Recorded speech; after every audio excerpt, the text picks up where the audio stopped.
Hey, you guys, welcome to our episode where we're going to be chatting about busting money beliefs. It can be really crazy, in this day and age. Lots of us didn't grow up with abundance thinking thoughts and wealth, and we didn't really even go into teaching so that we could make a ton of money, right? We went into teaching because we love to teach. And the same thing with tutoring. We tutor because we love to tutor, not because we think about, oh, I want to be able to make all this money and blah, blah, blah. But did you know that those kinds of thoughts are actually part of what's holding us back from being able to make the money that it is that we want to make? When you say that I don't go into teaching or don't go into tutoring for money, you're limiting the amount of money that you can bring on in. And we recently, just yesterday, had an amazing workshop with the Insider Secrets Club, where people were able to take a look at what their thoughts are and be able to start busting through those thoughts so they can begin to bring in the amount of money that they want to be able to bring in. And so that's exactly what we're going to be doing today. We're going to be meeting three amazing tutors, learning about their online tutoring business and chatting about some of these beliefs that exist for them. And, what are some of the aha moments that they had as they went through this training? Now, you guys are also going to see that we had this amazing planner that we used, and you guys are going to have access to being able to get this planner. And I'm going to share more details with that later on of how you can get access to the planner. But right now, what I want to know is who's out there right now?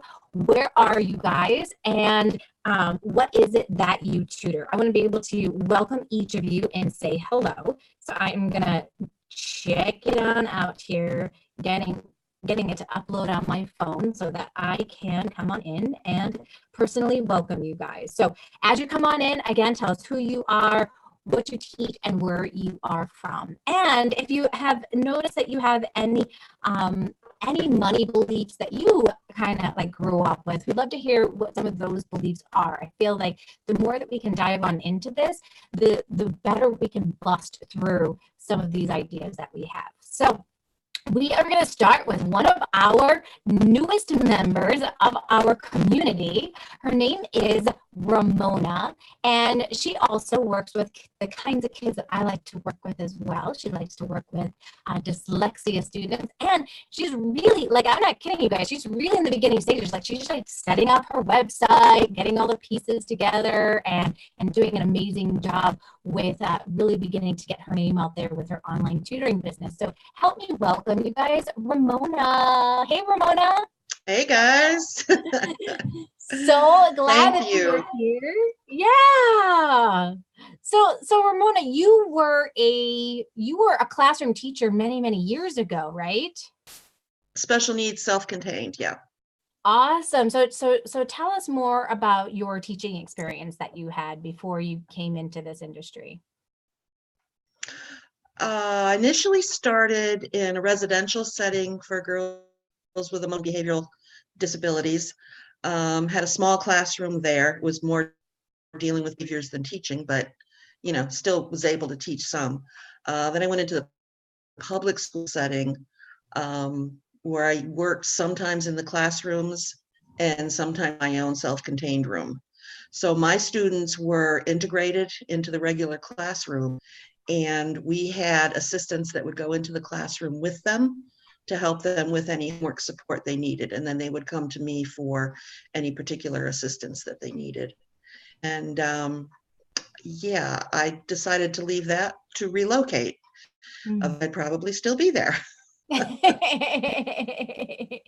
Yeah, and so now you're starting up your own online tutoring business. So tell us more about like your ideal client and who they are. Well, my ideal client would be in grade 1 through 7, having struggling with reading, having a difficult time making the connections, busting the code, I say, and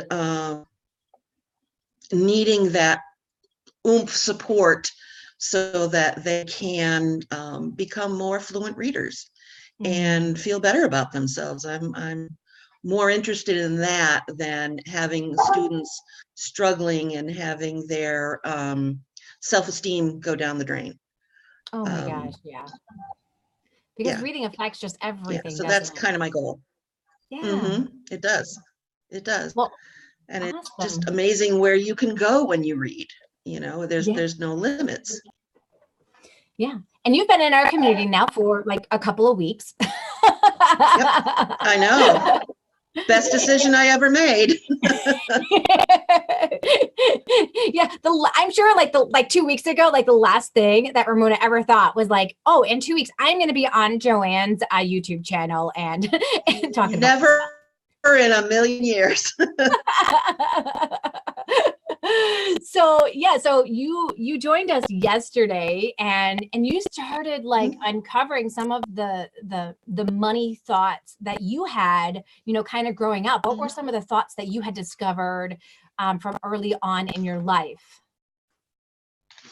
The one thing that I discovered in terms of money was the necessity to budget and make sure that you had enough for your goals. So budgeting became really important for me. The other mindset that I had, which really stuck out in my mind, was a comment that was made that says, success comes from failure.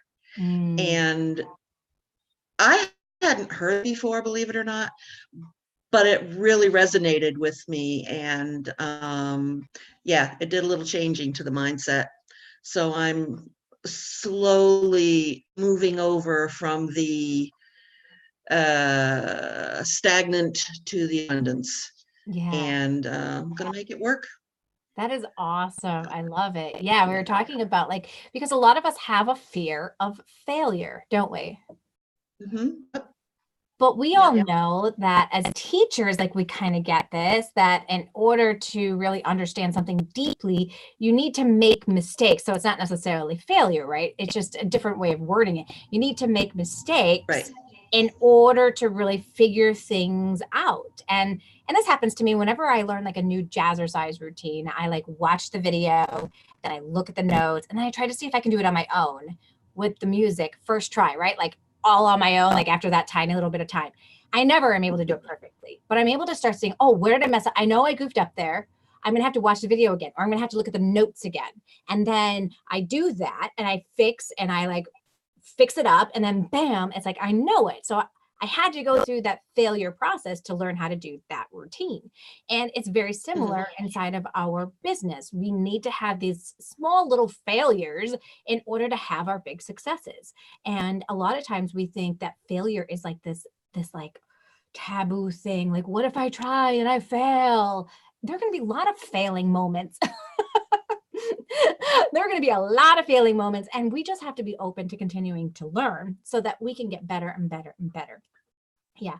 And I love that you're at the spot where you're like, you know what? I'm going to get the help that I need so that I can get better and better and better. Like I have the tools in my back pocket to get better so that I know what to do. I know where to fail.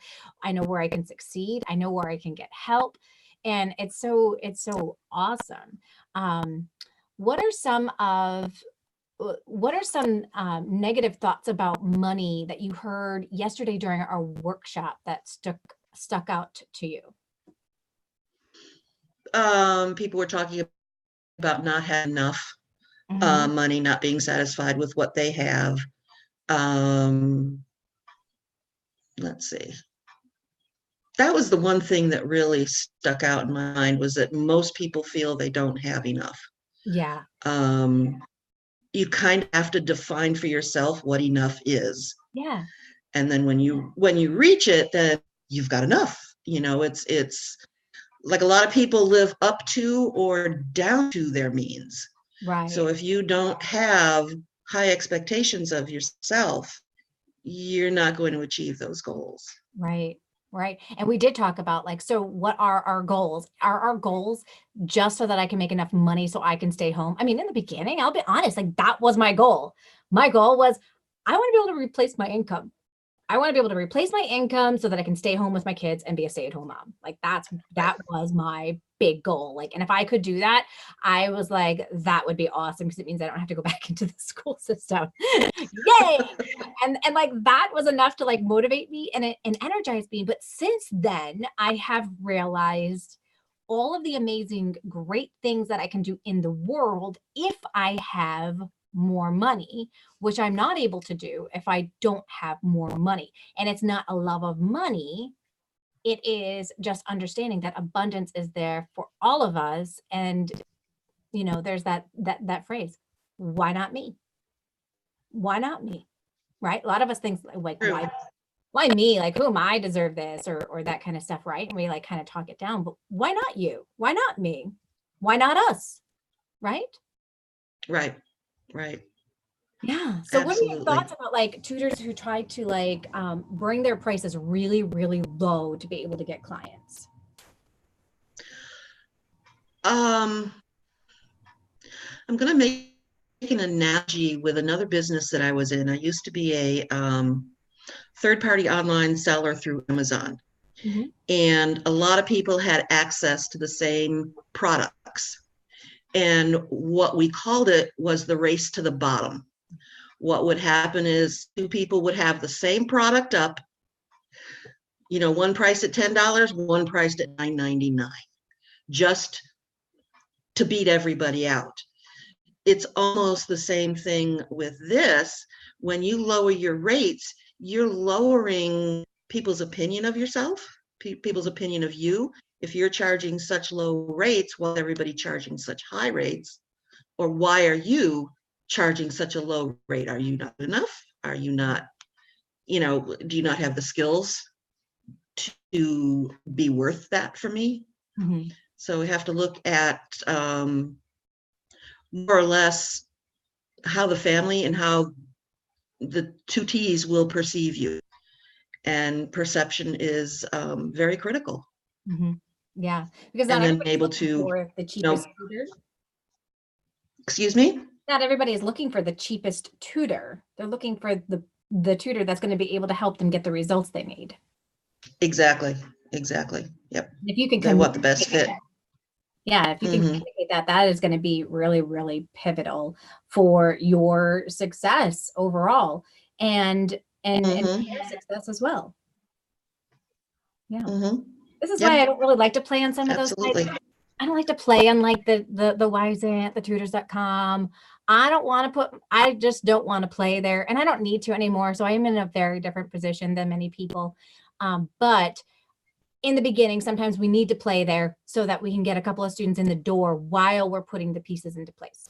And so, you know, just don't get yourself down if you're in that position and think, oh, nobody wants to pay wants to pay tutors. That's one of the false beliefs we have, right? Nobody wants to pay $45 an hour for a tutor.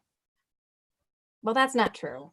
I mean, we got tutors in our group that are charging $120 an hour, $75 an hour, $60 an hour, $50 an hour, book solid, beyond belief. So that's not true.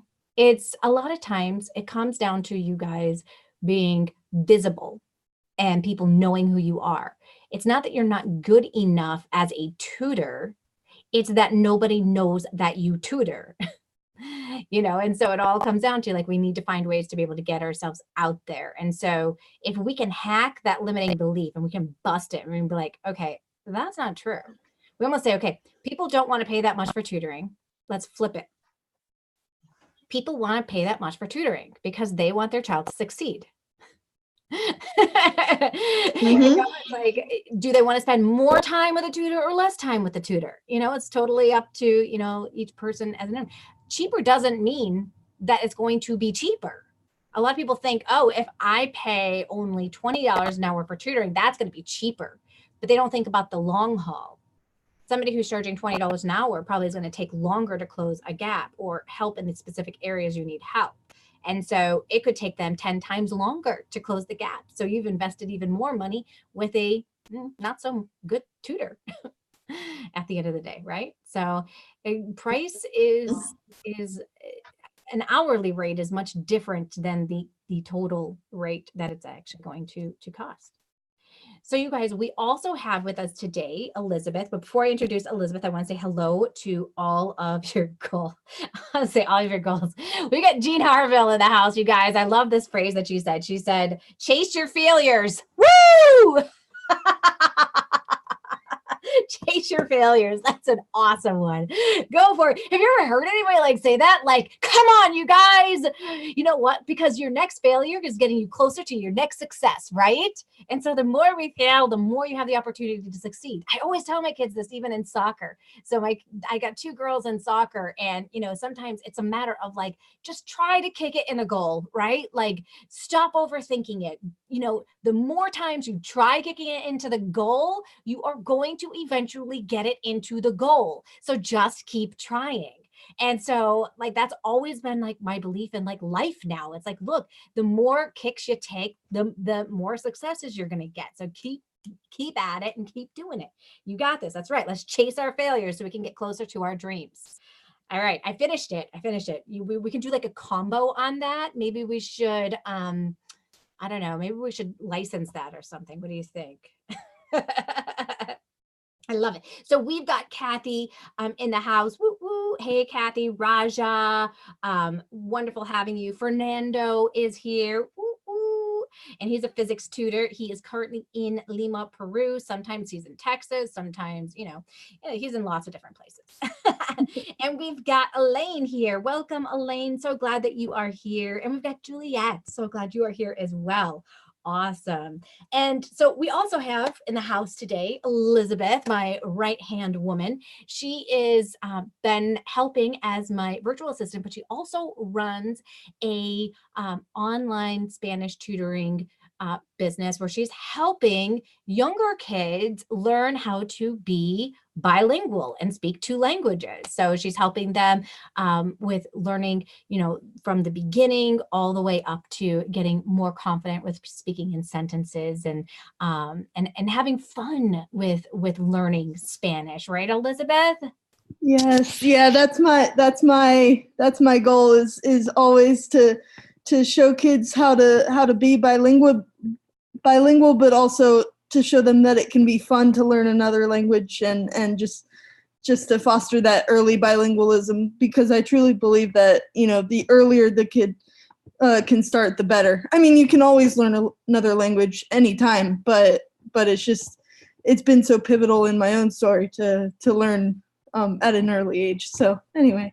Yeah. And did you know that learning another language, like, it can actually help fight and combat Alzheimer's? Yes, I've heard that research, and it's just, that makes me even more excited. That's just incredible. Yeah, it's like you're never too old. Like you mentioned, you're just never too old to do it, as long as your brain is like thinking like that, like thinking about like these different things, like, how do I solve these problems? How do I go through this? How do I go through those steps? It's keeping you active, and that's an amazing thing. And it really, like, it uses both sides of the brain, which is part of that delaying Alzheimer's thing. It's using so many different areas of the brain is the theory behind, part of the theory behind it, at least. So. Yeah, sure. And the name of your site is Spanish Superheroes. I went ahead and changed it. It's called the Spanish Tutor for Kids. I love it. The SpanishTutorForKids.com. Yes. Awesome. So you can check out Elizabeth's site going to the Spanish Tutors for Kids.com, and you'll be able to learn more about her and her beliefs. So Elizabeth, when you were younger, what were some of the things that you heard people say about money? About money. So, I mean, I think we've already kind of mentioned the whole money doesn't grow on trees kind of thing. We also talked about that yesterday in the workshop quite a bit, and we kind of joked, well, it kind of sort of does. But also, what else did I hear? That you sorry, I'm trying to think.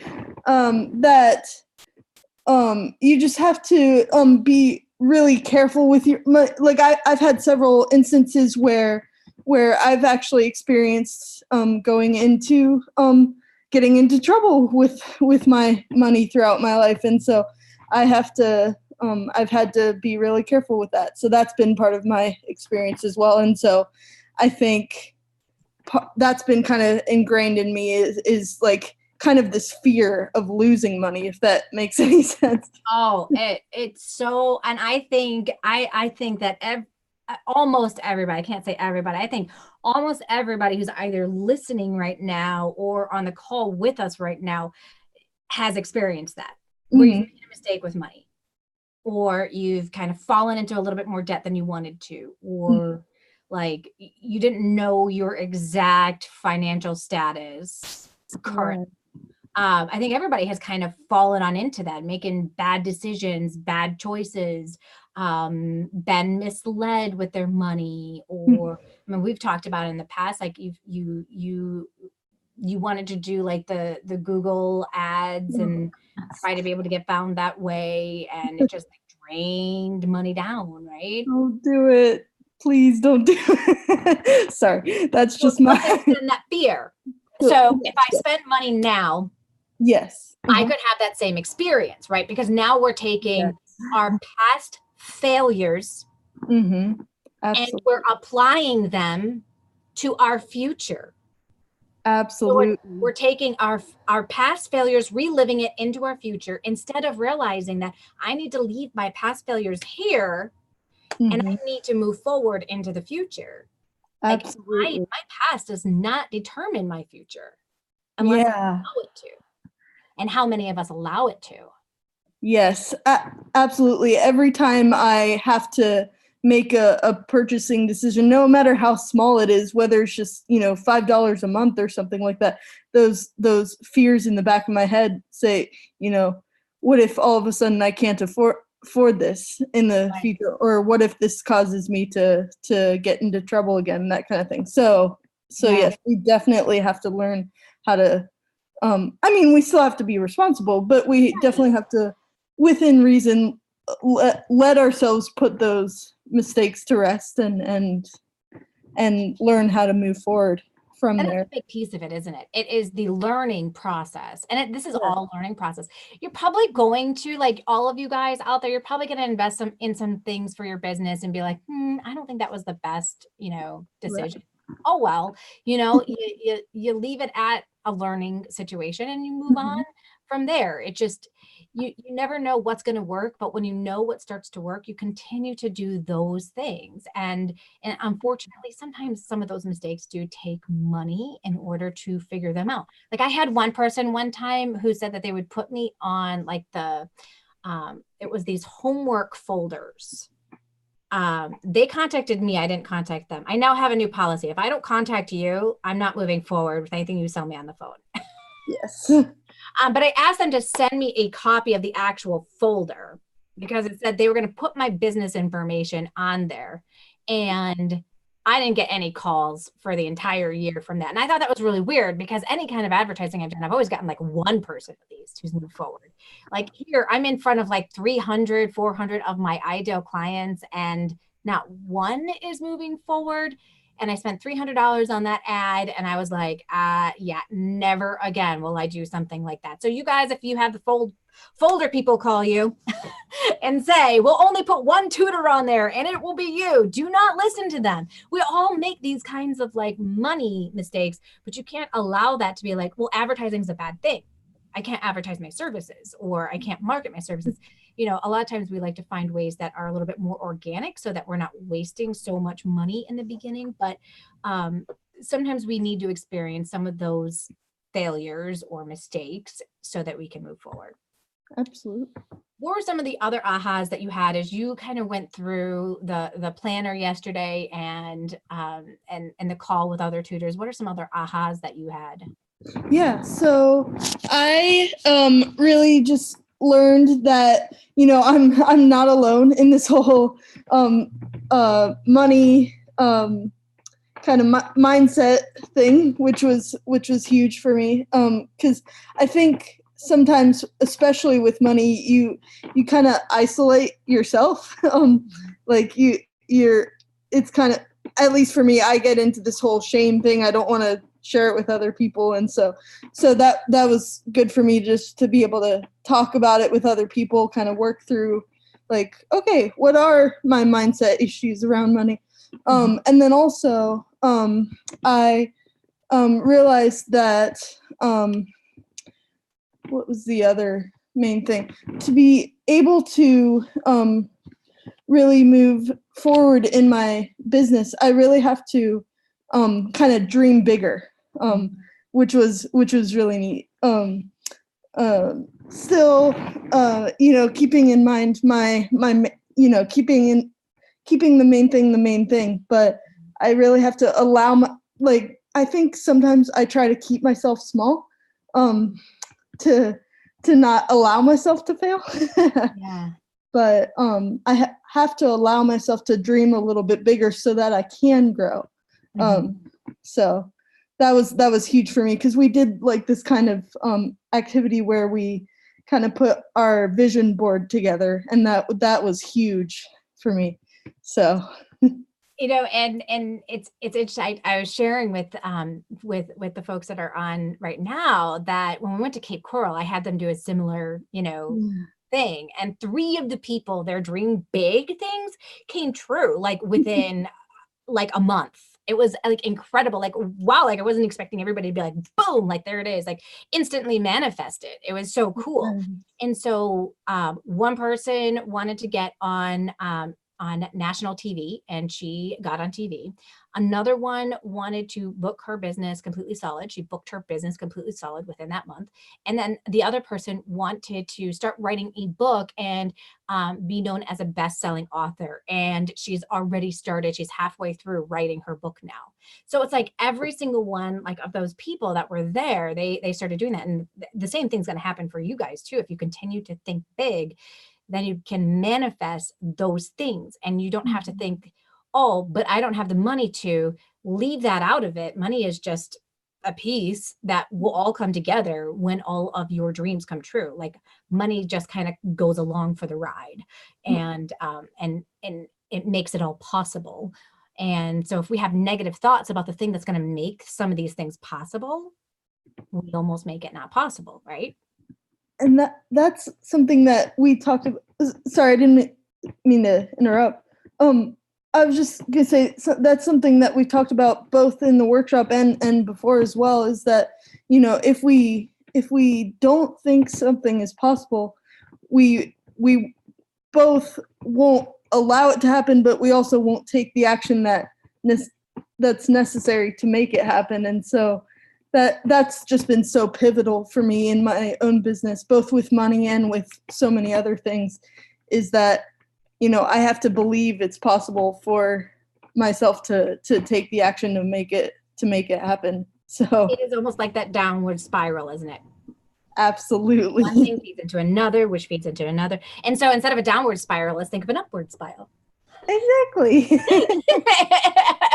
And what if, and what if, and what if, and think about the what ifs, like in the positive instead of the what ifs in a negative. And then, well, why do I even bother, right? Instead of saying, what if I take this action? Or maybe then if I take this action, I take this action, and then I do this, and then I do this, what would happen? Oh, well, eventually you're going to get book solid. I'm just going to say. And it's going to be awesome. So we've got Ann Mitchell in the house. Woo, woo. Oh, Jean Harville got the same phone call that I got, and it was $900 for a 2x2 in an ad. Oh, yeah. So you guys, like, don't learn from us. And I think you really mentioned something earlier that was really important, is the shame that is involved with when we make a money mistake. And a lot of us aren't raised in how to handle money effectively. Like, we're raised in how to think about money. Like my dad did always say, like, money doesn't grow on trees, with a deep voice and everything. And the eye rolling. No, I'm just kidding. But I do look back on that and I think, it kind of does. It's made out of paper and we have no gold standards. So, they're printing paper, and yes, there's a little bit of a science to it, but at the same time, we give it so much power. and we limit ourselves from being able to experience the beautiful piece of it when we have all those negative thoughts that are kind of going through our mind. Were there any thoughts that you were kind of able to get on the other side of as you went through the stuff yesterday, like something that you were struggling with and now you feel like you got on the other side of it? Me? Yeah.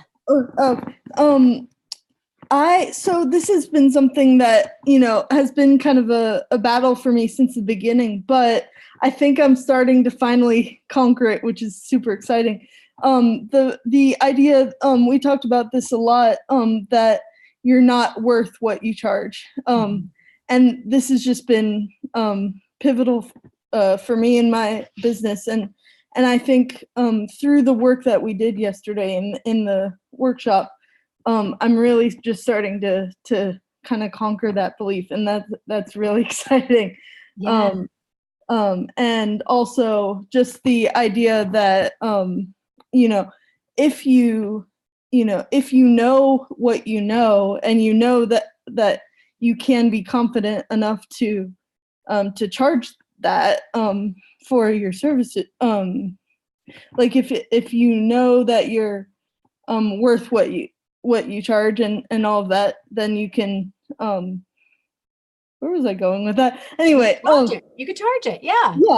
Yeah. Absolutely. And it's huge. So many people think, I mean, I have conversations with people every single day that, again, they kind of take their past failures and they say, well, people didn't want to pay for this thing that I did, or they didn't want to pay for this thing that I did. So why are they going to want to pay this for this new thing that I'm going to be doing? And it all plays into place. And it's like, I mean, for you, you have been speaking Spanish since you were 6 years old. I mean, you have so much experience. You even shared with us that like you had, did you have a caregiver who spoke Spanish? Yeah.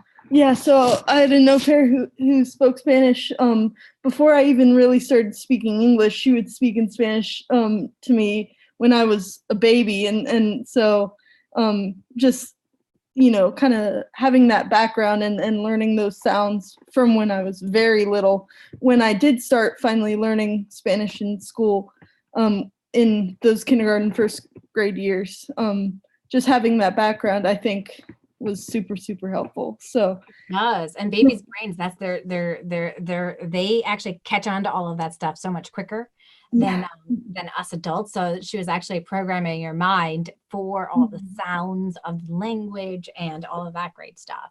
So that's incredible. That's awesome. So you've got like just a wealth of knowledge, and you're totally worth it because you can speak both languages pretty fluently and you have a love for the language. And so why would we charge dirt cheap prices when you've got this experience and this know-how, right?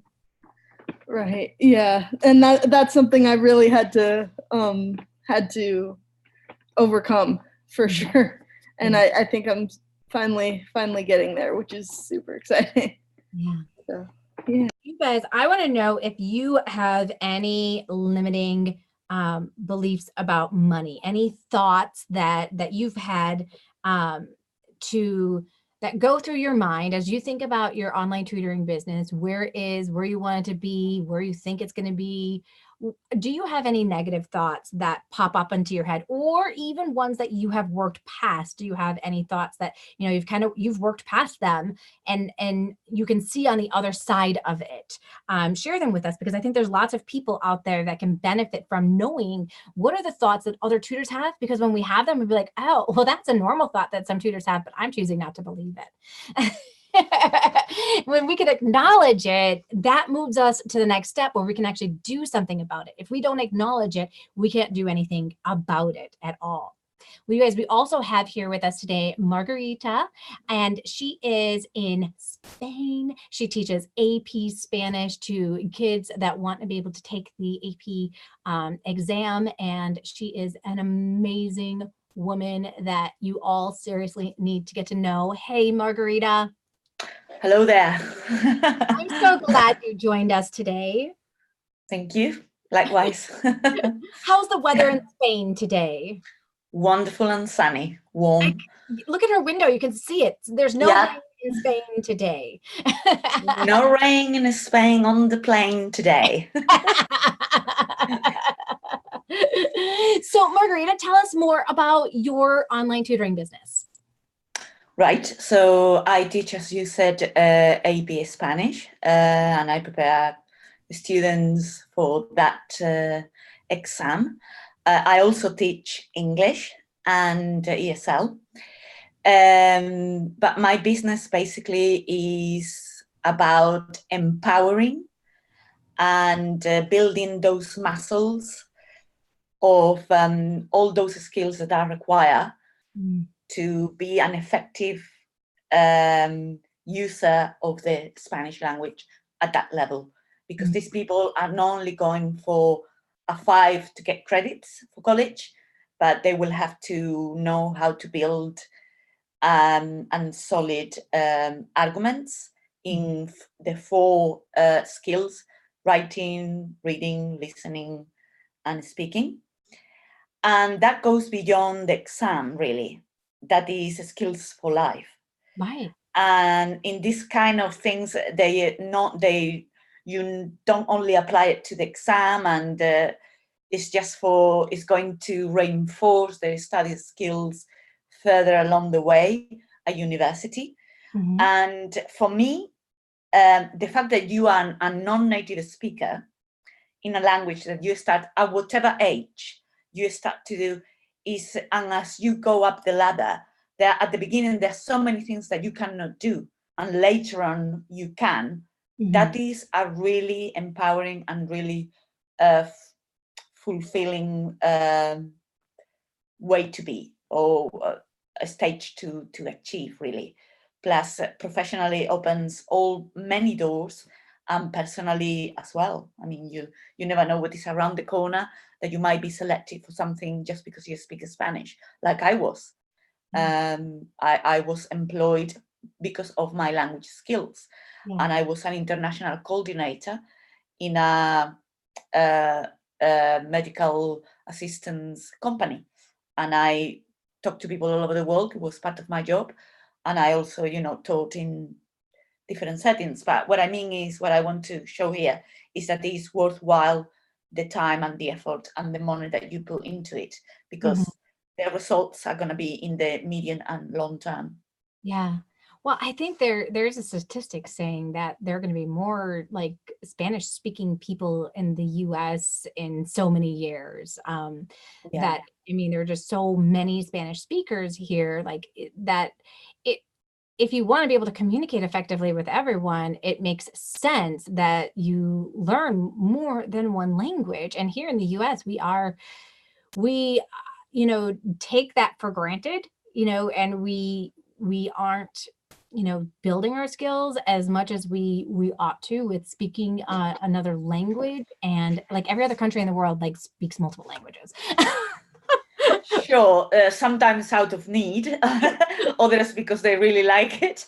But I think in the US, particularly when it comes to the relationship between English and Spanish, goes back a long way in history. And it's just interested how in the AP Spanish exam, all of that is part of the culture.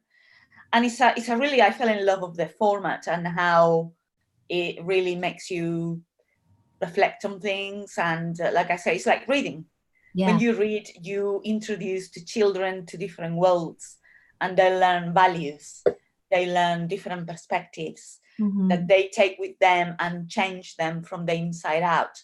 It's exactly the same thing. Now, as somebody from Spain, sometimes we have different, like, growing up backgrounds, beliefs. What are some of the beliefs around money that your parents instilled in you? That you have to work hard for it. Always be at your best, give it your best shot, and then to earn your money. And as Elizabeth and Ramona said, they're very similar beliefs, like, money doesn't grow on trees or things like that. But mostly for me, it was, you have to really be I think I struggle with perfectionism to work very hard, and then what you are worth. Yeah. And slowly that is one of my biggest mental blocks, and I am breaking and shifting that negative to positive, because I can do it. I don't promise what I say. I can do, and I can deliver. So yeah, I mean, like you just said, one thing that you mentioned yesterday that it really caught my eye was the fact that when you wanted to start your own business, and you could have looked around to know your market, but you decided, no, I'm going to go for this because I got a sense of worth and what I am worth. So, and that is exactly how I want to feel and go about it. Yeah, absolutely. I think you guys, Elizabeth and Ramona, raise your hand if you also had the belief instilled in you, you have to work hard to make your money. Yeah, me too. That still, you guys, still plays havoc on my life a lot. You have to work hard to make your money, but it's slowly disappearing. That it's like, okay, money doesn't have to be an hour by hour thing. There are other ways to earn money as well, and you can have multiple streams of income that don't take up all of your time to be able to make it, which means that you don't have to work as hard. No, so I've changed it to you don't have to work hard, but you don't have to work as hard to make money. Because that one's a hard one for me to fix. Like, I can't go straight from, like, sometimes it's really easy to go from the flip it and do the opposite. So you could say, like, you have to work hard for your money. You could say you don't have to work hard to make money. That one's a hard one for me to accept. And so I've had to kind of bring it down a notch and be like, you don't have to work as hard to earn money. Or I'll say things like this to myself now: making money is easy. So, like, every time the money comes on in, whether I get a little message on my watch saying Stripe sent, I got a payment from Stripe, or I get a little ding, I got a payment from PayPal. Every time I see that, I now say, making money is easy. I love it. This is awesome. Think about how many people I'm going to be able to bless because of this money that I'm now bringing in. This is so cool. I love it. Because there are so many people that are struggling with money and they haven't busted their money beliefs. And you know what? I can't save the world, but I can do something in my little corner of the world to start helping people realize that there is abundance out there and that they are worthy enough to be able to have that abundance. So what are some of the ahas that you had? You kind of talked about some of the moments that we talked about yesterday. Yeah, work smarter, not harder. Yeah, we actually brought that up yesterday. We said, that, let's work smarter, not harder. And that's why, you guys, I've put this whole entire process on autopilot for starting your online tutoring business. Like, I show you the pieces that took me literally years to figure out for you guys to be able to just like walk on in and put it on autopilot. Be like, ding, ding, ding, ding, done. Okay, now we're ready for our first client, ready to go. Now, is it that easy? No, it takes time. Of course, it takes time. But it's going to take you a whole heck of a lot less time than it took me to figure it out. So, that's the beauty of like tapping on into a group like this. Now, you guys, I ended up creating a planner for these ladies that you're going to have the ability to get access to. If you are already inside of the Insider Secrets Club, you already have this inside of the Facebook group. So just go in there and type on in money planner or planner. You'll see it come on up and you'll be able to download it. If you're not in our community, you have an opportunity to be able to get it. Here is a link that you can click on so that you can grab it. And I've priced it at $27, and it's going to guide you step by step into really starting from the beginning to the end. So we cover like your beginning thoughts that you had, how to turn them around, how to go through the entire process all the way up into what is it that you want to be able to do with your life. All right. What are your big goals that you had? As you guys were going through the planner, what was your experience? I found the whole thing that it was fascinating. I particularly, there were two main points: the affirmations and also the case study structure and indications were particularly what I would take, or I will work on the first thing. That was very helpful. Awesome.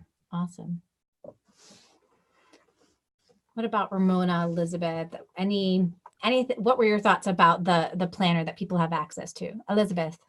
Well, the planner for me was super helpful to just kind of have a I love things that are step by step.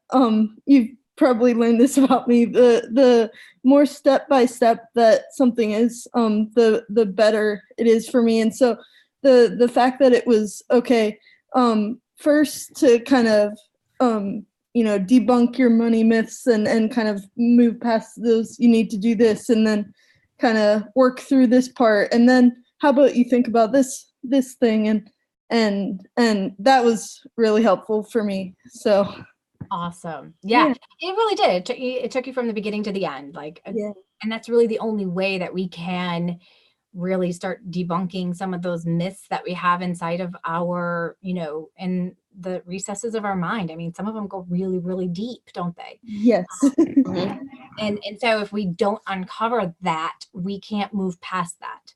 And so that's something that's really important to really take into consideration, for sure. Yeah. Made me think of things I never would have thought of otherwise. Yeah.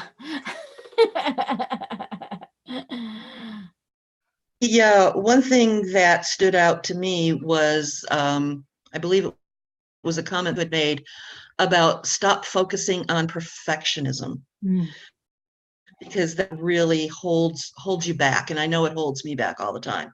But it is a work in progress, and I think it's continually evolving.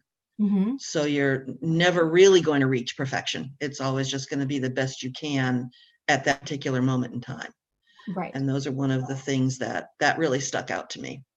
Yeah, absolutely. I think a lot of us can really, as tutors, we do want things to be perfect. Everything we want to be perfect. We want to have the perfect website. We want to have the perfect, but we can't walk out of the box perfect. I mean, we didn't get born into this world perfect, right? And so it's like nothing we're going to do is going to be perfect. You can work on something over and over and over again, and it's still not going to be perfect. Sorry, guys. Sorry to bust your bubble. But that is just, the reality. You get better the more that you do things. We know that. Practice. We heard the term practice makes perfect. I have changed that to be perfect practice makes perfect in the reading world. But in general, practice does make perfect, doesn't it? The more that I practice, the better that I get. But it even helps when I have people that know what they're doing alongside me and along me with the journey, so that, because sometimes I don't know what I don't know. I don't know that I am supposed to know this.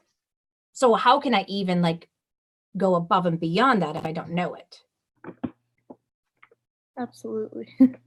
I think another point that it was made in yesterday's meeting was the fact that all of these, we teach it on a daily basis, but we somehow forget to apply it to ourselves. Yes. So, yeah. We would never tell our students you're a failure. No, you just said that, but for example, the way I see it is the way when it comes to learning a language. How are you going to learn if you don't make a mistake? Yeah. And if you are not aware and you embrace the mistake, then how are you going to improve it? Yeah. So that is to become aware of the mistake and move towards the correct way of saying it. Right. Now, at different levels of comprehension and at different levels of proficiency, you are gonna explain or say things in more detail or less detail. So I think it's the same with any other kind of learning. Yeah, it absolutely is. It's almost like a GPS. You know how your GPS has that really nice voice that says recalculating? When I grew up, there was no recalculating voice. I don't know if anybody else experienced this, but it was more like Okay, so my dad's name was Arthur. My mom would be like, Arthur, why did you take that left hand turn? You were supposed to take a right hand turn. All right. But now we have this calm little voice that says recalculating. We hear recalculating, we think, oh, I took a wrong turn. Let me check to see what I was supposed to do. Okay, here's how I get back on track. And it's like, there's no emotion that needs to be involved in it, right? And it's so cool. And that's what it's like for, our students when they get to work with us. But we don't always experience that with ourselves and like that same kind of freedom in a way, because we can be our worst. We really talked about how we can be our worst critics. Anybody want to talk about, as we were talking about that, what came up for you? Well, again, being perfect, Mm. doing everything 100% right. It's just unrealistic expectations of yourself. Mm-hmm. You have to take care of yourself. And for me, like I said, whatever that you are giving to your students, you have to be the role model of that for yourself. You said that yourself, Joanne, yesterday. So, and with the money is the same. I mean, with the money, and to dream is very important. And I think in one of the affirmations I wrote, I am worthy of earning the money that I want for the life that I want to have. Mm-hmm. So whatever that is for each one of us here. So yeah, and that's so that like hit me when you said that. I was like, oh, you are worthy. We're all worthy, aren't we? I absolutely love that aha moment. And then we moved into like our dream big, and you had mentioned that you pretty much want to be a digital nomad where you can go anywhere in the world and be able to run your tutoring business. And I think that's an amazing dream, an amazing goal to have. And you don't have to worry then about money being the object as to why you can't do that. Yeah, that would be great. Right now, I cannot do it because I got family to take care of. But in the future, if I imagine something, like I say, getting to know cultures, and I'm not a person who stay 1 week in one place and the other. I stay in a place for a while because I like to get to know the culture and the mentality. So that would be great. Yeah. It's awesome. And I'm in a very similar spot too, Margarita, because, I've got kids that are in high school and middle school. And, my goal is to be a snowbird living in Cape Coral on the canal. And it can't happen right now because I want to make sure that they get through college. Like, that's important to me. Getting through high school is important to me, that they do that here because they've got all their friends here and they've got good connections here. We've got family here. So now wasn't the time for me to do it, but it is here. Once we move into that empty nester stage, now it's something that can happen. And so we're starting to plan for it already to make it happen. I think somebody said, so this was actually on a different call. Alexa said, I wish I had money to be able to buy a new computer. Mm-hmm. And I thought, well, with that mindset, you'll never have enough money to buy a new computer. There's always going to be things that are going to be expenses that are going to come in the way of you buying a new computer. You're going to have to save to buy a new computer. So if you start putting aside a little bit of money each week to go towards that new computer, now all of a sudden you're going to have the money for that new computer. It's like there's like these processes, like we think, oh, I wish. And then we put it like on this, like the wish is already stated in a negative, that it's something that you can't have, which isn't true, because there are steps that we can take to make sure that we do get what it is that we want, right? Yeah, Elizabeth. That I think that's so true. And somebody who I was doing a challenge with not too long ago puts it this way: like a perpetual state of wanting puts you in a place of not having, and like it doesn't allow you to get what you want, or to even take the action that you need to do to get what you want, because you just want. And so so I'm not explaining it nearly as eloquently as they did, but but it's that perpetual state of wanting doesn't allow you to have what you want.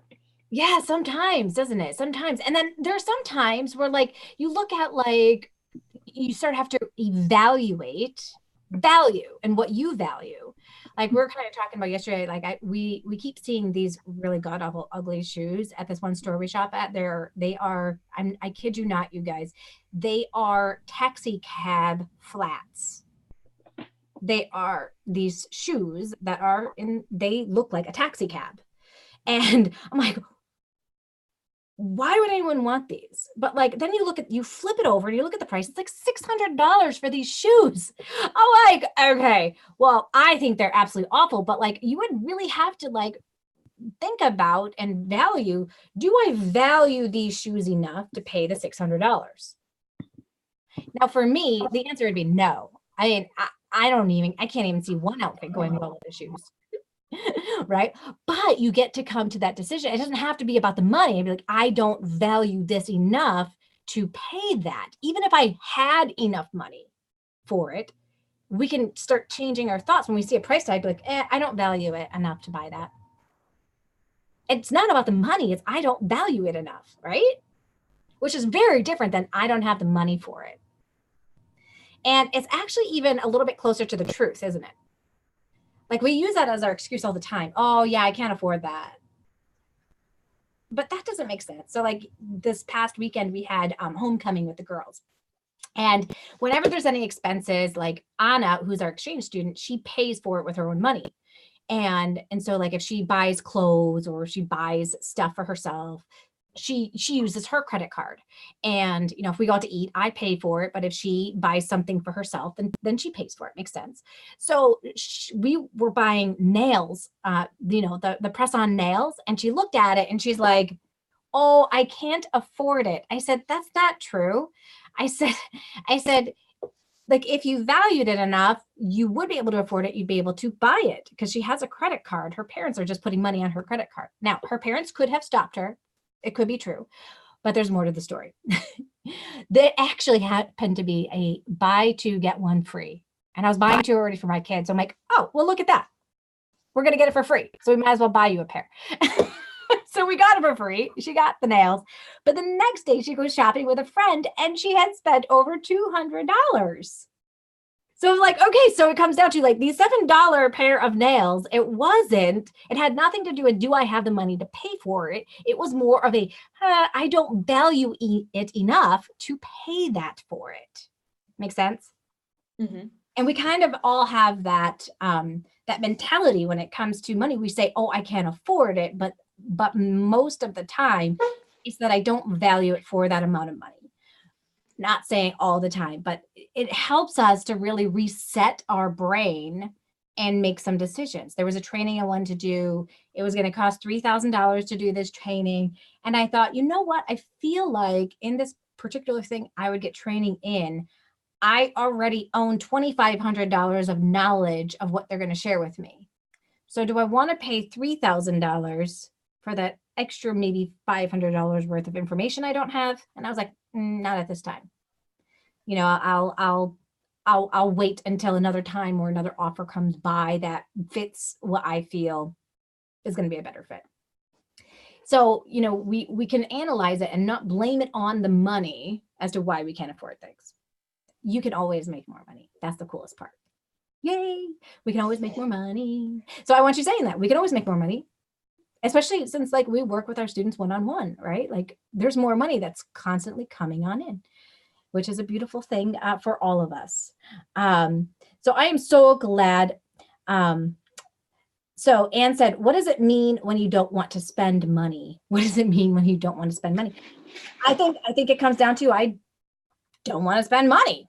That's fine. I don't think that there's like this, doesn't have to be anything attached with it. There are a lot of times that I go through life and I'm like, I really don't need anything anymore. Like, I feel like I have everything I need.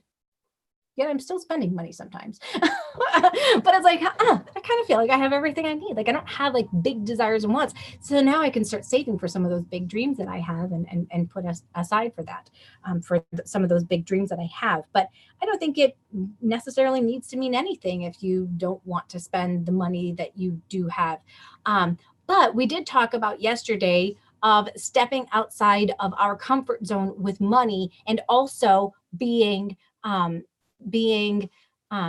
gracious and generous with our money.